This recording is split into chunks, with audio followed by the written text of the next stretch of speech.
Hey there, Flesh and Blood folks. So tonight we're here with fellow caster Dozr, one of my bestest pen pals. We're both pretty excited about Rangers here in this next set and in the next meta. So we're going to chat theory, and we're going to do a bit of evil genius chatting.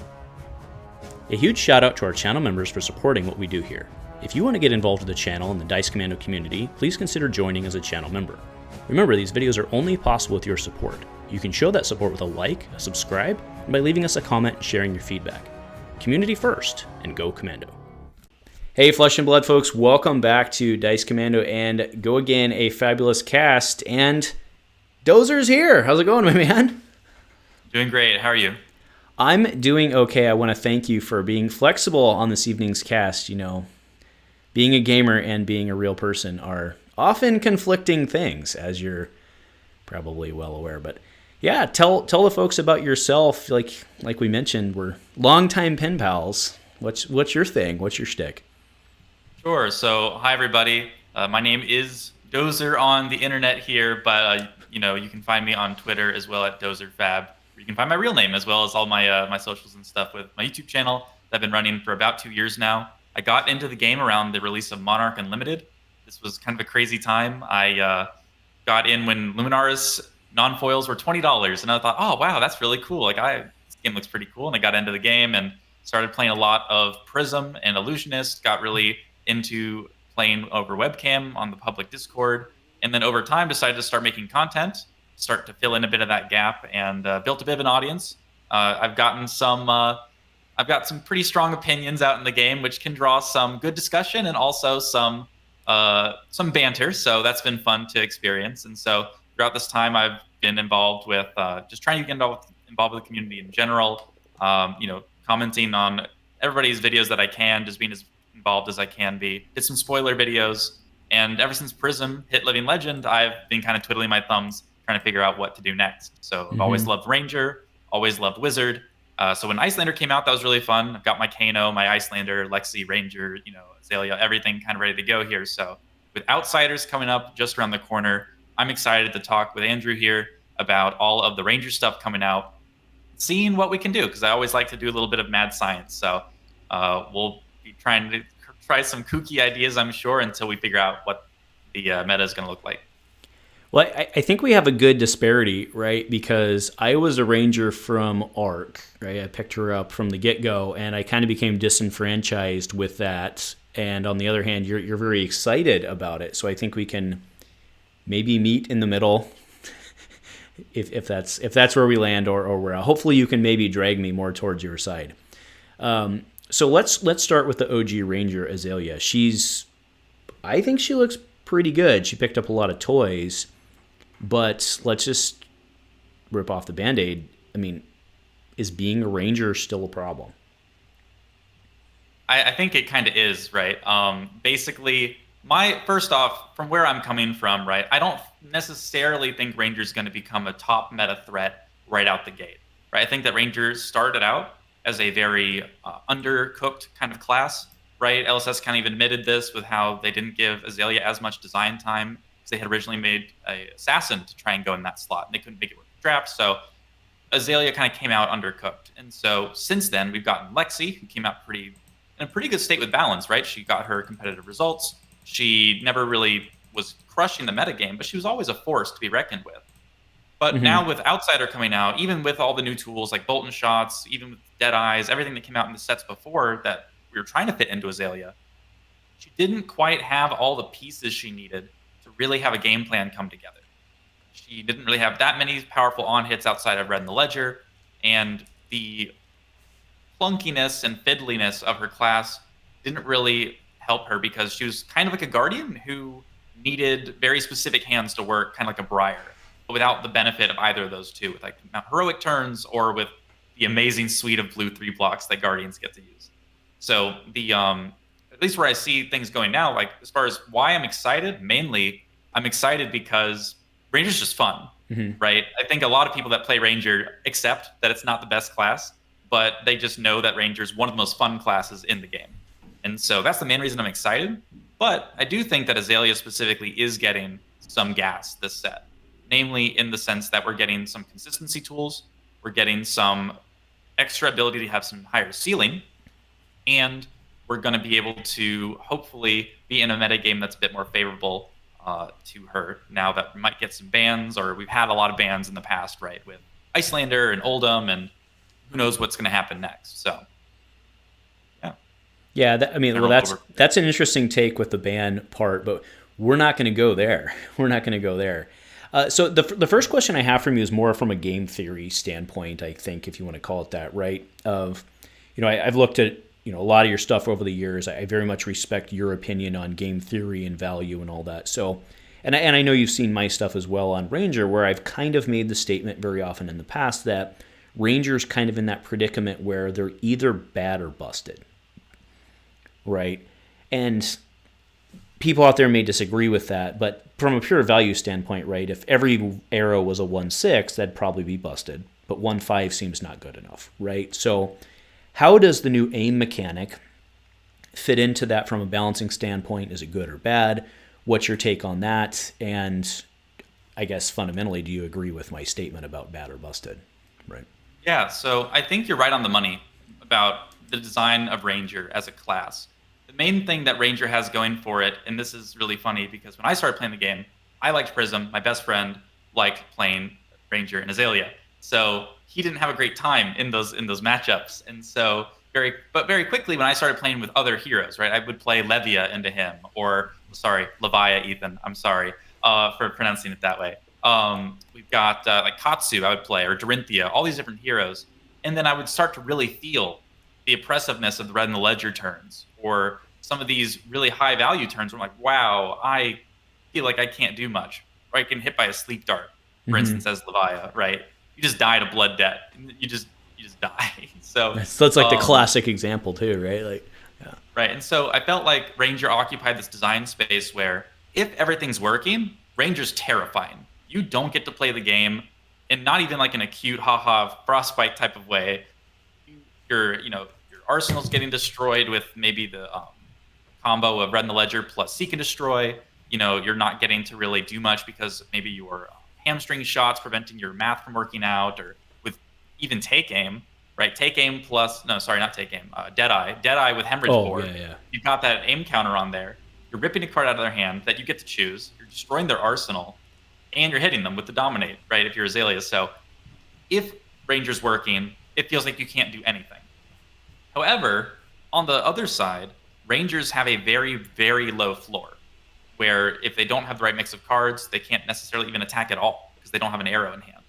Or maybe they have just a really clunky hand where with 4 cards, they might do 8 Dominate with a non-hit. Whereas, if you've got a Guardian, 1-card hand is an Othos, 2-card hand is bigger an Othos, 3-card hands are Sunder Dominate, destroy 2 cards out of your hand, and then 4-card hand is Crippling Crush with Dominate. So, you've got these very flexible, and most that's like blue 3 blocks, right? Whereas most of Ranger's cards are 2 blocks. So when you're trying to pivot and set up cards in your arsenal, and then you get a Command and Conquer coming at you, and you're like, well, I guess I got to block again my arrows, and hopefully I draw more arrows. It's only going to cost me 3 cards, right? Yeah. Right. It gets untenable pretty quickly. So I think that if Azalea was one of the best heroes in the game would be kind of unfun in a lot of ways. Because if she's doing what she wants to do, which is blocking offensively, in the sense that she prevents damage to herself by reducing the damage you can deal. Mm-hmm. That's what the Rangers tend to do. Lexi was the same way with the Frostbites, right? By disrupting you with the Frostbites and the different lockout effects, you were not able to attack her back. So if she stays on the front foot, she wins, but if she ever falls behind, it's really hard to catch back up. So yeah, I think you're right on the money that the Ranger class design kind of lends itself to being dangerous to make the best class in the game. Mm-hmm. And as far as the aim counters are concerned, I think the aim counters are an interesting way to give some variety between the different heroes. So we've got 3 Rangers right now. We've got Azalea, Lexi, and Riptide. And as far as I've seen so far, Riptide is the main one that's going to be able to use aim counters. His bow, I forget what it's called, but it's like the anchor bow, right? Go ahead. Yep. No, shoot. I'm spacing on it. I mean, we can. I'm at a computer. We can pull it up. Oh, Barbed Castaway. There we go. That's the one. That's the one. So you have a card face down from his reload ability, right? Like his hero ability. You flip it over by pitching like a yellow or a blue. You get the aim counter. You throw the aim counter arrow down the lane. Pretty straightforward. Works pretty well. right? You do a +3 buff for 0, reload the arrow, pitch a card. 3 cards, you're doing some good damage and a good on hit. But he doesn't really have the dominate access to force those through, and so a lot of the times people will just block and move on. As far as that's what I've been hearing on the grapevine. Mm-hmm. Beyond that, I tried using a Sand Scour Great Bow build with Azalea when Dynasty came out.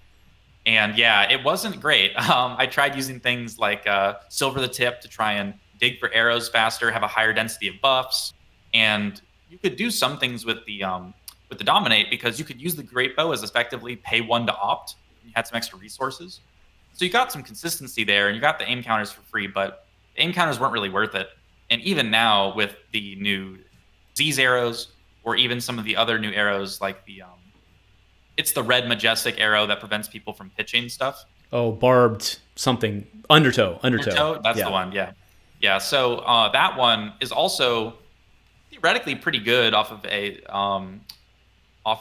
Knock the Death Whistle turn, because that's really the only way you're going to be able to set that up now that we have access to Crow's Nest, right? Like if you've got some extra pitch, but that's yet another card in your hand, right? I mean... Right, well, exactly, right? So the aim counters are still looking to be not that worth it to build around, right? Like there's the arrow immobilizing shot. 0 for 4, no effect unless it has an aim counter.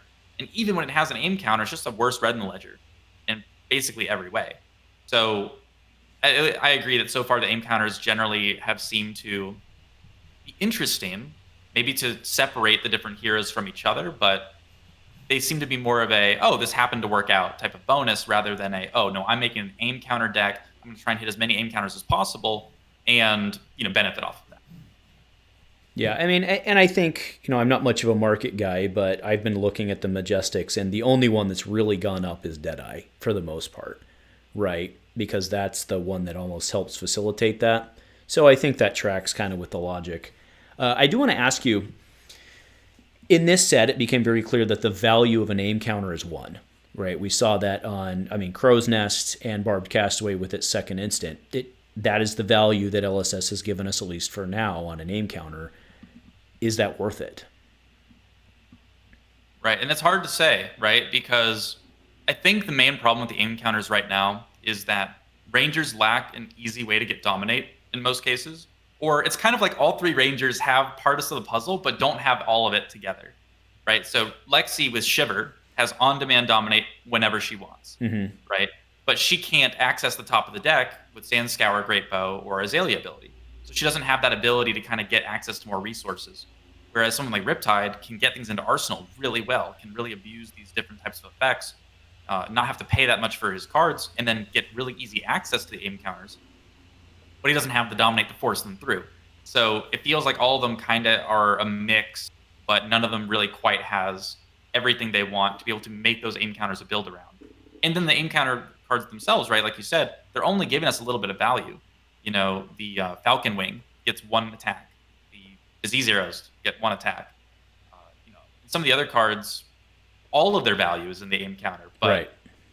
You're not going to run Point the Tip because Point the Tip is on a, it's not bad, but the fact that you can't play it unless you have an arrow to target means you can't do some of these turn cycles that you really want to do. So, and you can't run too many buffs either. You need arrows. So I think the main thing holding Ranger back in that way is just pretty emblematic with Voltaire, right? Voltaire is an amazing bow, right? You get access to go again, extra damage, you have flexibility, you can use pitch better. Boltyn Shot becomes an amazing card out of nowhere, right? But when you don't have that and you can only use your bow once per turn, you're at this tension of, do I have enough arrows in my deck to use my bow?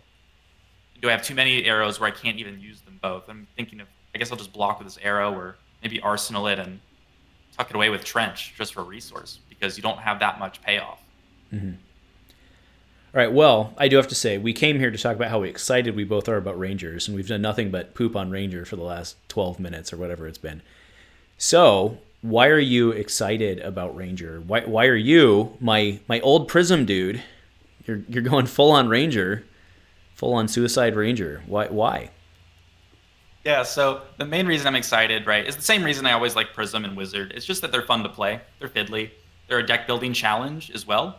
I feel like a lot of the decks in the game end up being kind of just play the good cards pile. and it kind of just works out. I feel like it's harder to solve these other decks like Wizard or Ranger, where you're actively working against the mechanics in some ways to try and figure out how much of the class cards are good, how many of the generics slot in. What was the thought process at LSS when they were designing the set? What would an LSS development Ranger deck look like? I think trying to get in that headspace is interesting because I really like to look at the card pool with fresh eyes every time a new set comes out. Anything and test everything to say, hey, maybe this card is bad, right? Maybe Silver the Tips is bad, but maybe it's not. Maybe it is the missing piece that makes the Sand Scour make sense, or maybe running more blues in Azalea with the Crow's Nest makes sense. And so unless you try those things out, it's hard to definitively say that they're not correct. And so the mad scientist in me wants to be able to try out all these new tools. We got so many new Ranger cards and dual class cards even that are going to be interesting to experiment with. And then at the end of the day, I'm just going to be playing to have fun with Rangers. So as long as it is fun, as long as the deck building is fun, I'm mainly excited for that. And to be able to, again, try some kooky ideas that weren't necessarily possible before. Yeah, fair enough. So you mentioned the dual class cards, and I think that's a very interesting part of the set in general, but also specifically applied to Ranger, because my initial take is that many of them favor Assassin, with the exception, or I should say specifically Uzuri, right? With the exception of the Codexes, whatever. The Codexes, I think, are very interesting from a Ranger standpoint. Which of those are you looking at specifically? How do you think they'll work out or not? Sure, yeah. So I think the Codexes, whatever you want to call it, right, are really interesting cards. So if I remember correctly, the Inertia token one gives you the top card of your deck to your arsenal, and both players discard. You get a Ponder, they get an Inertia. And I think my camera cut out on your stream there. It's because I pulled up a window. Gotcha. Cool. Yeah. My bad. So no, you're good. Yeah. So so the Codex of Inertia, I guess that'd be a Codex of Inertia. Seems pretty interesting. The Codex of Bloodrot is the one that both players just put a card from their hand into arsenal. Yeah. And you give them a Bloodrot. And it's pretty straightforward. But then the Codex of Frailty takes cards out of your graveyards, right? Puts it in your arsenal. You both discard, and you give them a Frailty token. So off the top of my head, when we rank the diseases on their own, to me, Blood Rot seems to be the most generically useful. Right. It's pretty good, right? 2 damage unless you give me a whole blue out of your hand at the end of your turn is pretty good just as a general effect compared to the other tokens. And the fact that Codex of Blood Rot is just effectively a reload that does that is interesting. And I'll get to why I think the Codexes are specifically interesting for Ranger in a second. The Frailty one, though, Frailty tends to be kind of weak unless they have a weapon that they're trying to swing with, or they have a lot of arsenal focus, like Rangers or Ninjas or even Assassins, right, with the daggers. Frailty doesn't seem to do a whole lot. And so the Codex of Frailty's effect is more about trying to recycle those cards out of the graveyard and force cards out of your opponent's hand to make it harder for them to block, while also trying to give yourself some more access to your arsenal. The Inertia one, though, is interesting because you are accessing the top card of your deck. You are getting more card draw with the Ponder, so it's a bit more resource neutral. And so I think overall, the Codexes are going to be really interesting to see in a slower Ranger type deck. I feel like they're much more geared towards Riptide rather than necessarily Azalea. I think maybe Azalea likes the Ponder one, maybe likes the Frailty one, depending on how the game shakes out, or even all three. It's hard to say, but what the main thing I thought of when I saw these effects is they are forcing your opponent to put cards into arsenal. We love that when we have access to Hemorrhage Bore or Command and Conquer. Oh, interesting. Or any of these other new cards, like it's the Wreck Havoc, right? And a couple others that affect arsenal. Yeah. So that's the poor man's CNC, right? Yeah. Right. Yeah, we have CNC at home, right? As the saying goes. Or we don't. Right. Right. And so when you have the ability to force your opponent to put cards in their arsenal, discard cards out of their hand, making it harder for them to block, and then let's say you can give an aim counter to a Hemorrhage Bore, and it's coming in for maybe 7 or 8 or something, and now all of a sudden they can't even block it because they don't have enough cards in their hand, and you kill their arsenal, that feels pretty good. Or you hit them with a Seek and Destroy or an Inertia, right? And so you combo these things together, and don't let your opponent play the game. I think that is kind of what made where my mind went when I saw the codexes in the first place. Mm-hmm. To kind of actually get that value out of them. Yeah, I mean, I think you're correct. Not think. You are correct. The Blood Rot is very clearly the best token, right, in terms of generic usefulness. And that's why I think, you look at Codex of Blood Rot, I think functionally that's not super great, even though that's the best token, just because of the bonus on it. And I think, so Frailty is actually the one from the graveyard. We swapped that. But yeah, so Frailty, the one that generates the Frailty tokens, the graveyard one, that one seems pretty good with Ranger overall. But yeah, very, very, very interesting on there. What about, just because it's right next to it in the gallery, which I pulled up while I was making you go blank, but Death Touch, is that a Ranger card or no? I mean, it is a 1/6, and like Rangers kind of need 6s. So what do you think about that one? Yeah, Death Touch is actually a really interesting card for Riptide specifically. He basically just ignores the entire downside of these dual class Ranger Assassin cards, and he can really abuse them pretty well. I think that's definitely going to be where you use them. I don't think Azalea can really justify using the Death Touch as much. Maybe as a blue or something if she doesn't have better options. But I guess it doesn't even block 3, so maybe not, right?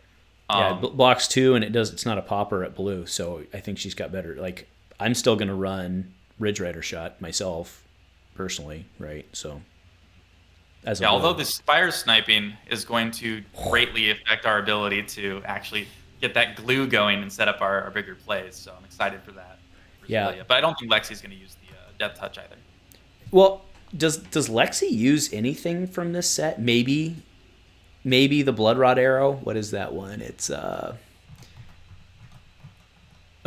Infecting Shot. She probably runs that, right? Right. I think that she probably runs the Inertia shots as well, if not in substitution of the Infecting shots, because normally when you're playing Lexi, you're trying to play Ice Lexi, and you're normally wanting to do something like a Blizzard Bolt or a Chilling Ice Vein or an Ice Quake to try and interrupt your opponent's turns. And so if you're able to then throw in a Inertia arrow, right, whichever one that is, sedation, sedation shot, yeah. Then if they can't play out their whole hand because they don't have enough cost, normally they're just going to Arsenal, right, and they're going to save that card for later. Mm-hmm. But now you've taken that option away from them.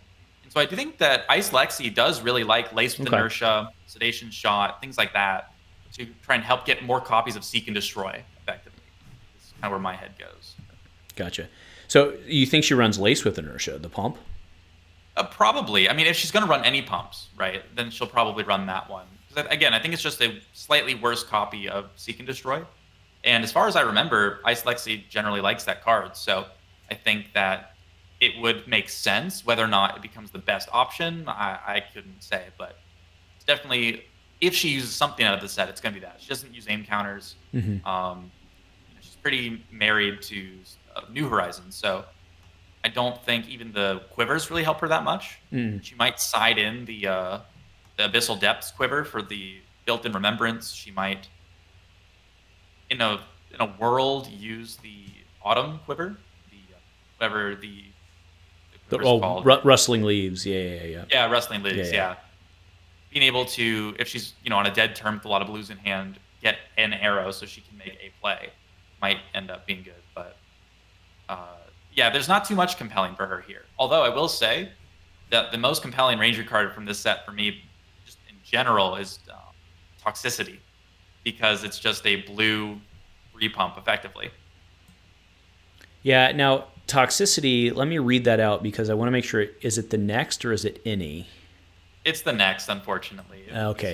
So it's not a Plunder Run. It's the next. Yeah. Unfortunately, yeah. So, I mean, that's probably best as a Ranger card, right? Or, excuse me, an Assassin card, right? With Uzuri, I would think. Possibly. I think it's just good as a blue in general, right? You're not going to be sad to see that in your hand if you need more blues as a Ranger. Maybe Lexi likes ice cards more. Oh, I see your logic. That's fair. Mm-hmm. And if you get 2 blues, you play. I see. I mean, that's fair. I'll buy that. Blue arrows tend to feel kind of sad, right? Right. Except Ridge Rider's good. Ridge Rider Blue's good. Yeah. Or the Spire sniping, right? Ridge Rider's big brother. Yeah, that one costing 1 is a little. I mean, you're not firing it off, I guess, but still, that's fair. Yeah, actually, probably will play that. Actually, now that you mention that, because I typically play for my blue arrows. I typically play Headshot and Ridge Rider. Maybe that does find a spot, but I need more blues now, right? Because I'm going to run the quiver, so you're going to need more blues. Yeah, that's fair. That's fair. Yeah. And those plays feel really good, right? If you pull off the Spire sniping, where again, you just use your Death Dealer, right? I've tried using some other bows, but they're not super compelling. I do think Dread Boar is kind of fun and interesting, but Death Dealer does have a lot of benefits, right? And when you load the Death Dealer to get the Spire sniping into your arsenal, and you get to dig 2 deeper after you draw, and right. it just fixes that big issue of, oh, I don't want to blind Azalea because I could just lose my entire turn if I miss. Yeah, no, you're right. I'll be honest. I hadn't yet registered blue sniper, but that's 100% the right answer, no question about it. And I can't see. I mean, we were talking bows. I can't see not playing Death Dealer with Lexi, or with Azalea. Sorry, I can't see not playing it with Azalea right now. As you and I talked kind of on the YouTubes, I was playing Red Liner for a long time, because she didn't have the cards needed, she didn't have the quiver full of arrows to help with top deck manipulation. So Death Dealer would draw what you were opting into. So I liked to go Redliner. But I think now, with the options out there, especially out of Everfest, what do we got? Read the Glide Path. That card's phenomenal. I'm running red and yellow of that. What are you on of that? Just red, or what are you on there? Yeah, so what I've been leaning towards is just the reds. It's very difficult for me to justify running the yellows, because while they used to be definitely the move to go when we didn't have as many options for the opt, I think now, thanks to the Spire sniping and just the general ability to even get that draw off earlier in the turn. So what I've been testing, actually, to see if it has any legs, is the Trench of Sunken Treasure, because that card allows you to play a couple more arrows than you're normally used to running, and then being perfectly happy to arsenal them at the end of your turn, because you're just going to get rid of them for a resource to load your Death Dealer anyway. And then, right? Fill the card back. Right, exactly. So, if I've got an endless arrow, right, normally that card in Azalea is kind of bad because you don't have to go again to really leverage it. And then you have it stuck in Arsenal, and then if you don't have something good to dominate, it's not really great. But if I hit you with Endless Arrow, and I can just throw it in Arsenal, use it to either opt if I want to, or I can use it to get a Spire sniping into my Arsenal with Death Dealer, draw, look at 2. That doesn't feel too bad. That feels pretty good, actually. So, I think Read the Glide Path is awesome. I think that the red is really good. I think it's going to be very competitive to find, rather it's going to be very difficult to find which pumps you're running, because there are so many of them now. You've got things like the Inertia, giving arrow like Lace with Inertia, right? The pump. You've got the Lace with Blood Rot. You've got Seek and Destroy. You've got so many, like even Take Aim. Take Aim is still very useful because you can get that reload to get the opt off of Skullbone. So I think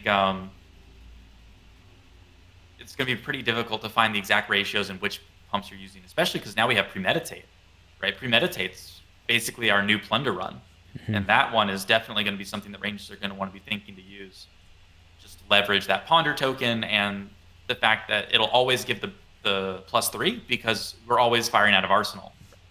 So it's not really a downside.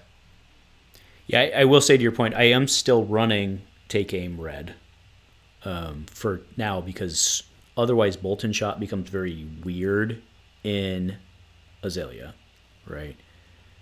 So I am running that. And to go back, the reason I was running yellow, Azalea only used to need yellows. So running her yellow wasn't a liability up until maybe the quiver, right? Up until maybe a week ago. So that's why I was running red, yellow, reed. Also, I think in my new list, I've dropped Rain Razors. I know that sounds crazy to Rangers, but I don't think it works for Azalea.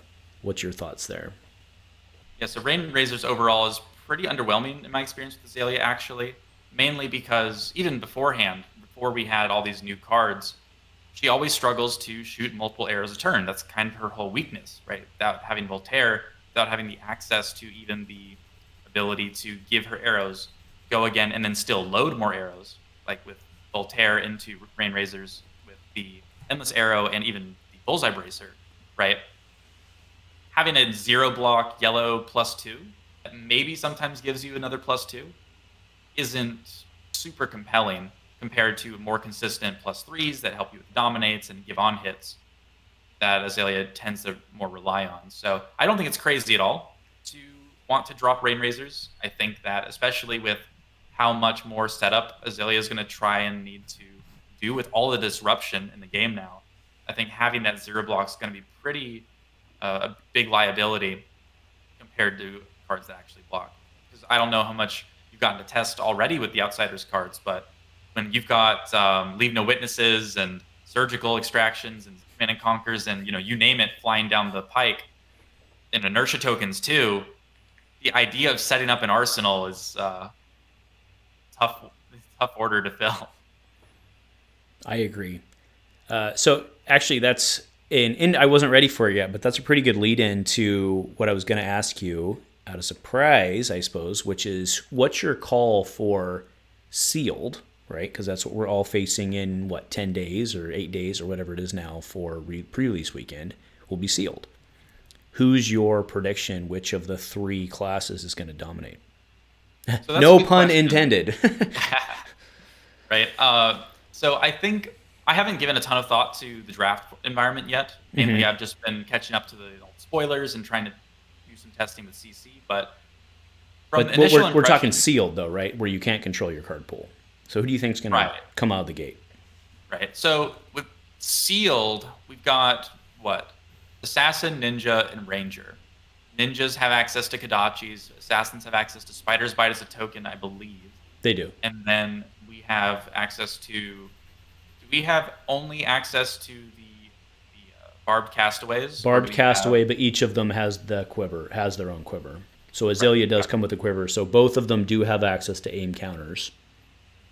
From what I saw, most of the common traps for Riptide seem to be pretty lackluster and difficult to really get a ton of value out of. So I don't think Riptide's going to have as much legs in Limited just because he needs a lot of pieces to work together in order to get the most value out of his tier ability. But there are a lot of generics in the set. Well, and there's pumps, right? So he can still reload off a pump. Yeah, and then reloading, reloading into a 0-cost arrow even is pretty solid. Although depending on how well the other classes block, right? I think Assassin blocks pretty well, and also has their stealth with their own 2-card plays, and Usury being able to cheat in, even if it's not the scariest 2-cost card, you still got some pretty good 2 costs in the set at common and rare rarity. So I could imagine some good results from Usury there. But I think for Limited, if I was going to play something, I'd just play Ranger just for the fun of it, I guess. But I would imagine that Ninja feels pretty good. Having the go-agains is nice. Everything kind of works into each other. If you manage to get the equipment that lets you rename stuff, or the attack, I think it's Be Like Water, that lets you change the name of the card. It gives you a lot more flexibility. Mm-hmm. And maybe that generic value tends to work out. But at the same time, maybe there's enough pumps, depending on how the packs are distributed, right, to give you some better results as a Ranger or an Assassin. Mm-hmm. It's hard to say without knowing how the packs look yet, I guess. Yeah, I think that's a fair point, right? I guess in my head there was going to be like one multi-class slot, right? Kind of taking that slot we saw in Dynasty. I kind of figured it would be a... but, well, yeah, we'll see. I don't know. I'm really thinking Ninja is going to dominate the snot out of a non-draft Limited, because some of those 2-card combos we've seen are crazy. Like there's is it the head jab one? And then they're all commons, right? So head jab's a common, and then the follow-up to that makes you discard a card. I think I'm getting the right one there. That's crazy good, right? So yeah, it's 1-2 punch. If head jab was the last attack this chain, this has when it hits a hero, deal 2 damage to him, and it's in a full rainbow. That seems pretty good for Benji, who can come underneath and you can't block it, right? Deal 2 damage and a card, which is not that hard. Yeah, I don't know. We'll see, but yeah, the shorter combo lines are actually pretty interesting. I think Ninja got a lot out of the set, by the way. Playing against Katsu was always kind of scary, and now it really feels like you can rip your face off. So definitely with these shorter combos as well, giving you that flexibility of playing smaller card hands, especially even with Kodachi, right? Even if you're not using Mask, it's still Kodachi, card into combo finisher. So that's not bad at all. Yeah, and I do wonder, so the pre-release kits this time are actually coming with a packet of tokens, which is something we've never seen before. Maybe we did early on, and actually we did like very early on, but this time they're coming with a packet of tokens, which implies to me that they expect there to be a disparity, aka the room won't have opened enough Kodachis to supply, or whatever it may be, right? And maybe that's just a token issue, I don't know, but that's an interesting thing to me. Another interesting thing as well, which is, I'm just thinking through my head real quick, is that LSS put out a kind of an update to some of the rule policies for limited and draft play, where they said, oh, if you've got a pool of cards, do you have to stay on the same hero? It's like, well, no, actually you don't. As long as you have the card pool to field a valid deck, you can use the other heroes with your card pool. I'm pretty sure I'm getting that right. So if that's the case, that's probably part of the reason they're giving out these packs of tokens, because you might, and this would be interesting to see who decides which hero, right? Like if I see my opponents playing Riptide, maybe I'm like, oh, I'm going to play Benji now. And then they say, okay, well, since you're playing Benji, I'm going to play, there's a lot of this rock, paper, scissoring until they actually decide to play the game. But yeah, I think however it works out. And the internets will let us know if either one of us is wrong, but you could always flex before. The change that they announced was that you can no longer flex in competitive events. Like in an event where you have to record your list, you're not allowed to flex anymore. So Gotcha. It didn't, I don't believe it took anything away from the locals, but what it took away from was the big boys, right? That's my understanding, but the internets will let us know if I'm wrong. So sure will. So that's interesting. All right. So what are you what are you playing? You mentioned you've been doing, I assume, Talishar. I assume it's a dirty word around here these days, right? But what have you been? Have you been on Azalea, or have you been doing the crew, or what have you been working on? So I've tried all of the Rangers on Talishar, and I think Talishar is a very useful tool. I'm pretty pro Talishar just in general. I think giving people a platform to use public information is just helping everybody. But I understand that people can feel that it's against the spirit of the game, so I'm not here to really sing its praises or anything. But I have been using it, and it has been useful to get a feel for how the cards work. I think that Lexi, to me, feels, again, like we were saying, just the least impacted by the new cards. However, I think that she has future potential to leverage just some of the new interesting cards. Specifically, I'm thinking about Amplifying Arrow. I think Lexi could potentially use that and have some fun with it. So I think that arrow's awful. So let's talk about that. Well, it's not great yet. I will say that. I don't think it's going to see any competitive play anytime soon. But I think that I really want LSS to make more cards that play into that style of, hey, this card has some types of combos you can do with it that really benefit deck building properly or setting up the right pitch stack to try and get a really big payoff. And so maybe we'll get some future support to help amplify an arrow. We've got stuff like not Chain Lightning, sorry. I'm blanking on the wizard card. It's the Fork Lightning. There we go. Oh, Fork got it. Lightning is the double pump. Right? Deal 2 packets. So yeah, got it. if we had a ranger card that says give an arrow in your arsenal, or the next arrow you play gets +1/+1, all of a sudden that becomes really good with amplifying arrow. So there might be a world where that ends up being a future direction they can take it, which would be really fun. Because again, I just love the crunch. Yeah, the next supplemental set is almost guaranteed to have that card. I never even thought about that, but that's totally going to be a thing. Yeah, amplifying arrow. So I've done playtesting for other games. Obviously not that I would tell you if I was, because I couldn't, but I'm not a playtester for Flesh and Blood, right? But I've done it for other games, and amplifying arrow screams to me an arrow that used to say, when it was firstly designed, double the bumps is what it screams to me that used to say, and they're like, oh, that's busted, let's fix it, now it's bad, right? Because that's typically what happens in playtesting is you're like, oh, that's too good, nerf it to oblivion, and now no one cares, right? So I don't know, that's just speculating, but that's what it seems like to me. Because a card, I mean, you have to pump it twice to get the actual value out of it. So you have to pump it 3 times to actually get observed value out of the card, right? Yeah, I agree. Yeah. I think, again, it's not good now, and it might never be good, but it does give the potential for some cool cards to get printed that make it, in cards that could act similarly to it, very interesting. Yeah, your Fork Lightning pump is actually pretty... I gotta give you credit for that. That's pretty smart, actually. You know, fun fact, before I got into Fab, I actually was designing my own TCGs. I didn't quite get any published, but I've made at least 8 different TCGs in the past couple of years. And once I saw Fab, I'm like, okay, everything I've been doing does not even compare. So I'm just going to play this, enjoy it, and then maybe one day revisit that. But I've given card design a thought or two. Well, have you heard of my friend Kickstarter? All right, man. Well, I think we're good 40 minutes into this, so let's go ahead and wrap it up. But what are your parting thoughts, overall thoughts of the sets?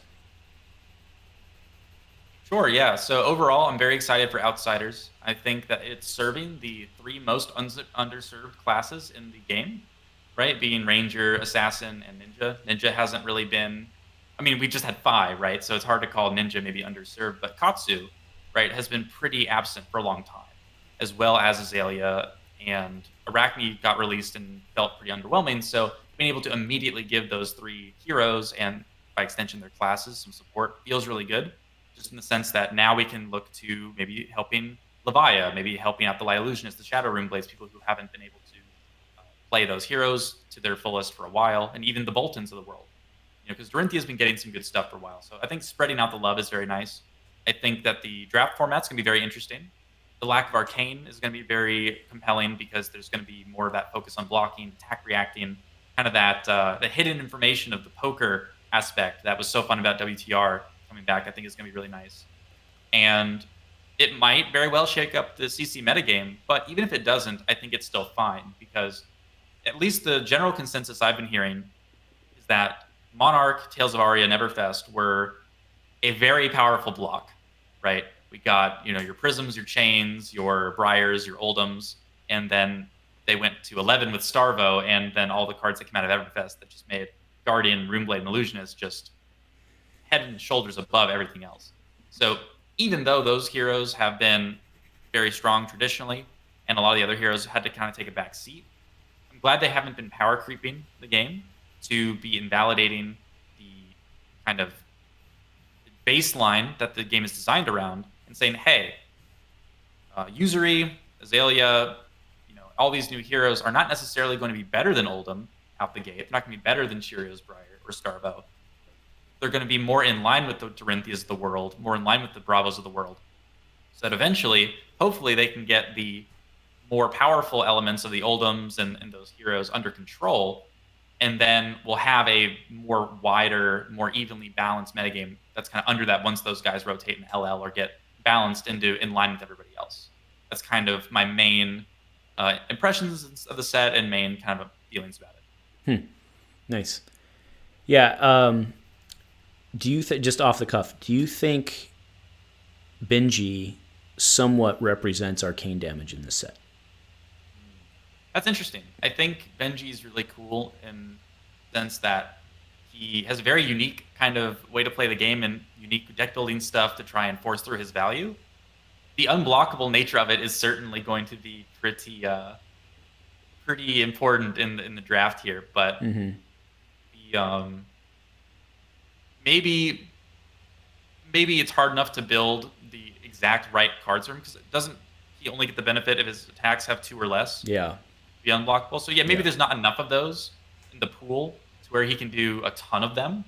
And Riptide himself has damage off of his traps. So, maybe there's enough of that a bit. And then the assassins also have their daggers, and ninjas have the daggers. So I think there might be enough of these hard to block effects that everybody's taking damage that they necessarily don't want to take. It's just going to matter when it happens and maybe how the card pools shake out. Yeah. I'll be very curious to see how the varied health values on these heroes play out in Limited in general. It'll be very interesting, but we are only roughly a week away, so we will find out. All right, my friend. Well, again, I want to thank you for reaching out and making this happen and being patient with me to make it happen. Why don't you let the kids know what you do, where they can find you, and all that? Sure. So if you guys want to come follow me over to my Twitter, you can find me at DozrFab. I'm pretty active on there. I try to keep engaged with everybody and keep up to date on what's happening in Fab and share what other people are posting, right? I try to make sure that if you are new to Fab especially, that you'll get a good introduction to all the biggest people in the scene as well. So you can follow me there. You can also follow me on YouTube at Dozr. You should be able to just type in DOZR into YouTube. And if you want any Illusionist or Ranger type of content, that's where you can find me. Awesome. And I do want to point you over there. His light fizzled out there for a while in CC, but she's coming back. Or, well, maybe not she, but something is coming back here in July. I'd be happy with the Old Man Jenkins Light Illusionist. I just want to use my cards again. Super excited. Fair enough. Yeah, and what the heck's the name of the rare angel? Soraya, right? Mm-hmm. Soraya to 1K or whatever. Yeah, sure. She's pretty good. So, all right, fair enough. Well, again, thank you. And do you have any shout-outs to give before we wrap this up? Not necessarily. No, I think we're good. Okay, cool. Well, everyone, thanks for bearing with us, and we'd love to hear your comments below about who you think's going to win Limited. Hopefully you've already commented at this point, but who do you think's going to win Limited, Sealed, Draft? Who are you riding into the sunset? Have nothing else. Dozr, my man, you got to say it with me. Go Commando. Go Commando.